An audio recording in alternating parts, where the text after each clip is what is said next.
현실을 이기는 건 거의 불가능에 가깝다. 이후 며칠 20년간 연구한 주동주의 수메르의 문명과 역사란 책을 재밌게 읽었다. 인류 문명의 근원지란 페르시아의 수메르 문명과 성경 등을 통해서 알게 된다. 한편 고대의 신화적 세계관을 반영한 현실 세계들과 그 역사 과정을 통해 주고받으며 각색됐을 거란 개연성들이 있을 수 있겠다. 그리고 또 다른 현실 세계들이 엄연히 있다. 그것은 광기의 본질에 따른 현실적 이해관계다. 즉 욕망의 현장에서 일어나는 신앙의 본질에 대한 역행의 현장이 전쟁이 된다는 것이다. 초기 전쟁 후 신전은 파괴하지 않았으나 신전을 파괴함으로써 자신의 신이 더 우월하다는 현실 인식에 기초한다. 그래 더 잔인하게 살상하고 파괴하는 인간의 본성들이 원초적으로 나타난다. 그렇지만 참된 신앙적 가치를 존귀히 여기고 그 뜻에 순응하며 사는 삶. 그게 현실에서 가장 빛나는 가치인 것임은 분명하고 그 삶의 가치가 그 신을 더 위대하고 진실한 존재임을 드러낼 것이기 때문이다. 고대 전 수메르 전사들이 이주해온 이란과 셈족의 문명을 침략하고 파괴했단다. 그 후 원시 문자인 쐐기 문자를 통해 권력자들을 찬양하는 서사시를 씀으로써 창조적 문화를 이루었단다. 결국 수메르는 원시 이란과 셈족 그리고 수메르 토착인들의 결과물이라는 것이다. 그럼 그 이전에 고대 원시 문명이 다수가 있었다는 것인데 다만 문자화되지 못해 남지 않았을 뿐이다. 그래 문자가 그만큼 중요하단 것이 이게 길어야 5000에서 6000년 정도이고 정착된 수메르는 3000년 전후반 정도다. 인류의 원시적 문명. 그게 참 밝혀지기 어렵다는 것. 아직도 쐐기 문자가 해독되지 않은 게 많단다. 한편 한국의 5000년도 대단하단 생각도 든다. 그럼 그 이전부터 살았다는 거 유목민으로 이주했단 건데 우르에서 인도, 중국을 걸쳐 아메리카까지 갈수록 미묘하다. 마야, 아즈텍 문명도 만만치 않은데 수메르에서 말한 검은 머리가 아닌가 말이다. 동시다발적인 문명 발생이란 것도 가능해 보이진 않지만 요즘은 이런 해석이 지지를 받는 듯하다. 하여튼 이런 문명들이 3000년에서 5000년 사이에 편재해 있었다는 게 신비롭다. 한편 성경의 본문이 다른 것을 보면 하나의 본문이었으면 좋겠다는 생각이 든다.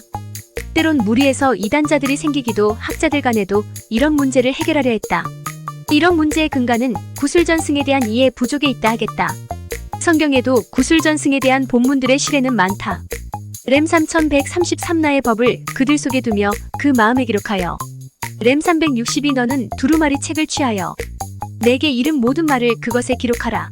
사로 213 우리에게 들은 바 사람의 말로 받지 아니하고 하나님의 말씀으로 받음이니.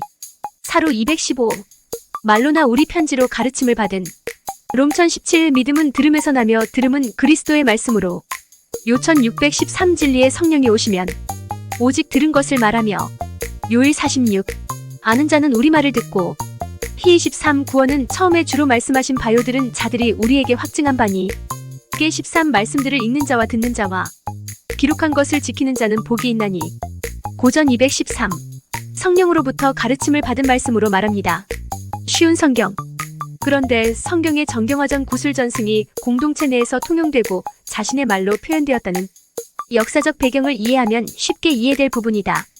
혹 비평적인 어떤 목적에 의해 조작되었다거나 혹은 성경의 모순투성이라는 비평을 듣곤 한다. 그런 가능성이 없을 수는 없으나 신앙 공동체 내에선 용납될 수 없는 것이다.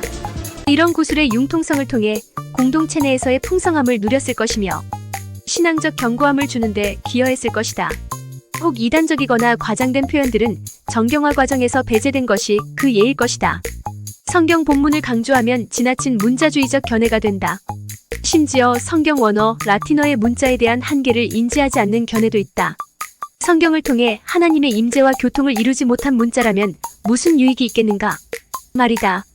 신앙이란 그분의 참된 충만 안에 이르는 것이며 그 길은 참으로 다양함을 인정해야 한다. 초기의 구술이든 문자든 기도나 신비적 경험이나 친교나 예배 등 그 방법에 따른 치우침이 없는 적정성을 고려해야 한다. 자신의 것만이 유일하다는 것은 매우 편협한 것이며 정경화의 기준에서 벗어난 것이다. 최근에 신천지나 정광훈, 인터콥이 좋은 예이긴 하다. 이 영상이 마음에 드셨다면 구독과 좋아요 알림을 설정해주시면 큰 힘이 됩니다. 인천 송도역 남인천 농협 앞 배짜마 카페에서 이종하였습니다.